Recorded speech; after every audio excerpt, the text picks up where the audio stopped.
Ma rencontre avec le professeur Marchesso, Pâques 1973, dans un très joli moulin sur un des bras de la Charente, une maison du XVIIe siècle merveilleuse où il venait pour se reposer et pour écrire également un livre qu'il avait intitulé « Et la racine dit à l'arbre ».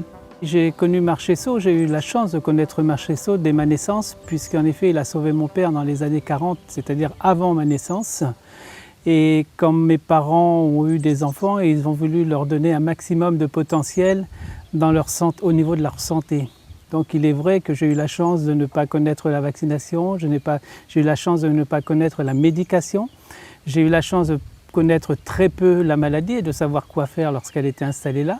Et je me rappelle, dans mon enfance, d'être allé plusieurs fois avec Marchesso chez des patients que mes parents avaient, si vous voulez, trouvé, des patients demandeurs de cette naturopathie.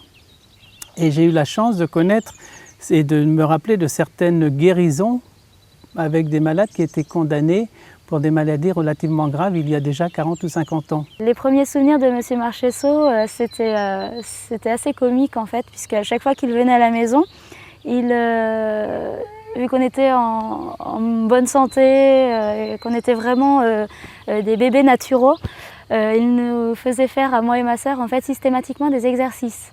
Les souvenirs après en vieillissant en fait sont super, quoi. Je le remercie vraiment beaucoup parce que c'est grâce à lui, je pense que je suis aussi en bonne santé, parce que finalement les exercices qu'il me faisait faire c'était vraiment pour me muscler aussi bien le dos, etc. pour que je sois en forme un maximum de temps en fait.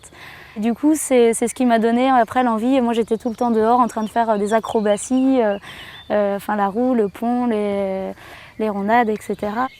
Je me souviens que j'étais intéressée, j'avais lu des brochures de Pierre qui m'intéressaient beaucoup par leur authenticité, leur simplicité et sa manière de voir la santé qui m'impressionnait beaucoup. Et j'ai téléphoné un jour chez eux, j'ai eu Colette Marchesso qui m'a dit il y a une conférence à Paris, j'y suis allée. Et quand je suis arrivée à la conférence, j'ai vu un grand homme, et qui était là avec toute sa barbe, ses cheveux comme ça, qui gesticulait un peu sur la scène, c'était très théâtre, et qui regardait tout le monde et qui a dit « Vous comprenez, il y a des gens qui sont cassés la jambe, leur jambe est tordue, il y a des gens qui sont cassés le bras, ça je peux arranger ça, je peux le mettre droit avec des attelles, c'est sans problème. Puis il y en a qui sont tordus dans la tête. Alors ceux qui sont tordus dans la tête, ce sont les gens qui pensent mal et qui mangent mal. Et si on ne pense pas bien, et si on mange pas bien, on est malade. Alors là, je peux rien faire parce qu'ils sont tordus dans la tête. Ça m'avait beaucoup impressionné.